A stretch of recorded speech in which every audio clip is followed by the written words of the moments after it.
Baru saja Honda mengeluarkan motor listrik yang baru, yaitu Honda E. Nah, hari ini saya berada di samping motor listrik terbaru lagi dari Honda tentunya. Seperti apa? Saya tunjukin. Ini motornya nih.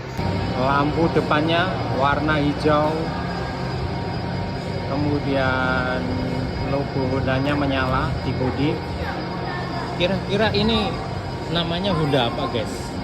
Buat kalian yang tahu tentang Honda, coba komen di kolom komentar, guys.